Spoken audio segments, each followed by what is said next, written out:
शहीद सूबेदार रणजीत सिंह की प्रतिमा का अनावरण करने पहुंचे आरएलडी के अध्यक्ष जयंत चौधरी। प्रतिभा का अनावरण कर जनसभा को किया संबोधित। जनसभा में हजारों की भीड़ रही मौजूद। मंच के माध्यम से जयंत चौधरी बोले, ने यूपी और केंद्र सरकार किसानों के हक में कर रही काम। 62 के युद्ध में शहीद सूबेदार रणजीत सिंह को बुलंदशहर की धरती से नमन। वंदे मातरम के विरोध बयान पर बोले, वंदे मातरम का सभी को सम्मान करना चाहिए, ये देशभक्ति की बात है। एक्सट्रीम फाइल्स में मंत्रियों के नाम पर बोले कोई छवि खराब नहीं हुई, एकमात्र नाम आने से वह कोई आरोपी नहीं है। अखिलेश के बुलडोजर ब्रह्मोस बयान पर बोले, अच्छी बात है, हम डिफेंस कॉरिडोर के बराबर में हैं। डिफेंस कॉरिडोर अलीगढ़ से कानपुर तक जाता है, पास में जेवर एयरपोर्ट है, कुछ दिन में उसका भी उद्घाटन होने वाला है। कभी कल्पना नहीं की थी यूपी में भी ऐसी चीज होंगी। पश्चिम बंगाल मस्जिद बयान पर बोले, सभी की अपनी संवैधानिक आजादी है। तेल खरीद पर बोले, कुछ निर्णय सार्वजनिक। सूबेदार रणजीत जी 62 के युद्ध में शहीद हुए थे, महावीर चक्र विजेता। आज उनका नमन किया है, श्रद्धांजलि दी है और उनकी स्मृति में यह कार्यक्रम पूरा हुआ और मेरा सौभाग्य है कि इस अवसर पर मैं उपस्थित हूँ। उनकी मूर्ति का अनावरण। जी, कुछ लोग जो है वंदे मातरम का विरोध कर रहे हैं, तो उनको किस नजरिए से देखते हैं? उन्हें राष्ट्र की भावना समझनी चाहिए। राष्ट्र की एकता के लिए, अखंडता के लिए बुलंदशहर के घर घर ने कुर्बानियां दी, तो ये उस भावना का अपमान है। हमारे मंत्रालय ने उनको लिखित में जवाब दिया है और जवाब मांगा है, क्योंकि वो स्किल इंडिया के सेंटर निजी संस्थान है।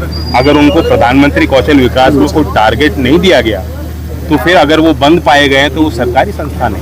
तो इसलिए वो खबर की रिपोर्टिंग कुछ गलत थी और जो स्पष्टीकरण कोई खबर बनाता है तो स्पष्टीकरण भी मांगा जाता है। मंत्रालय से विधिवत उन्होंने वो नहीं मांगा। जयंत जी, पंचायत चुनाव को लेकर क्या नजरिया रहेगा? भाजपा से आपका गठबंधन है, अभी चुनाव हो जाने दीजिए, घोषित डिक्लेयर हो जाने दीजिए। हमने एक कमेटी बनाई है और वो कमेटी ने दौरा भी किया है, हमारे लोगों का मन भी लिया है और संगठन को दुरुस्त करने के लिए लगातार वो कार्य कर रहे हैं। केंद्रीय मंत्रिमंडल के नाम मंत्रियों के एब्स्टीन फाइल में आ रहे हैं, मतलब पूरी भारत सरकार की छवि खराब हो रही है।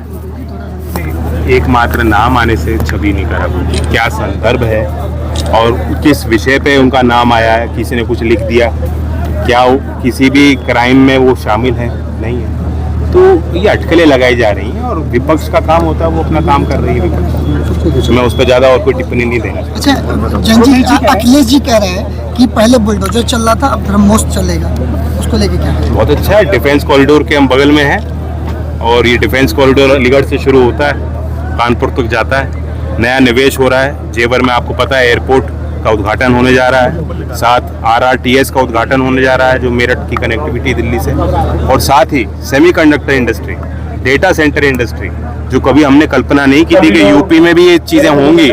आज उनका निर्माण होने जा रहा है। 3700 करोड़ का HCL और फॉक्सकॉन का जो जॉइंट वेंचर हो रहा है, बहुत जल्दी उसको हरी झंडी मिलेगी। जनरल नरवणे साहब की किताब की बोला जा रहा है, जनरल नरवणे साहब की किताब पर भी ये कहा जा रहा है कि वो प्रकाशित नहीं हुई, यानी कि ये कहा जा रहा है कि अगर आप आए नहीं तो खबर ही नहीं है। नहीं, आपने पढ़ी है क्या? बिल्कुल दिखाई गई है, राहुल गांधी ने, LOP ने दिखाई है। आपने तो नहीं पढ़ी ना, उन्होंने बताया है।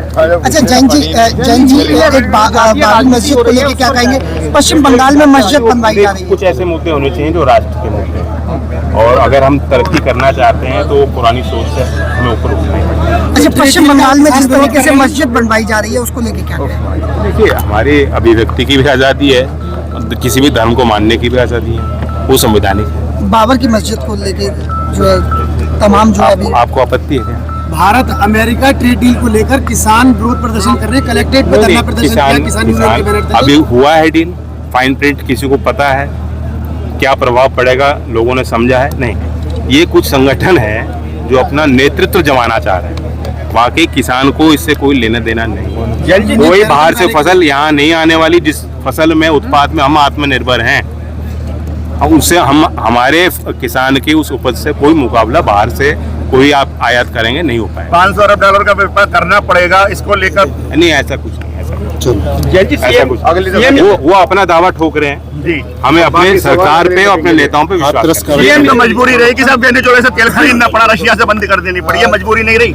नहीं, आप क्या भारत सरकार तेल खरीदती है? आपको पता है कि वो व्यापार के निजी हाथों में, जो हमारा स्ट्रेटेजिक रिजर्व है जो भारत सरकार वो भारत सरकार फैसले ले। कई पहलू होते हैं, सारी चीजें बाहर नहीं, चर्चा के विषय नहीं होते, लेकिन कोई आलोचना करना चाहे तो जन जी, सीएम योगी ने शंकराचार्य को लेकर बयान दिया है कि शंकराचार्य कोई भी ऐसा नहीं हो सकता, ये बहुत सम्मानजनक पद है, और समाजवादी पार्टी ने क्यों लाठीचार्ज कराया, क्या कहेंगे सर? अब वो इन विषयों पे उनको मुझसे बेहतर जानकारी है।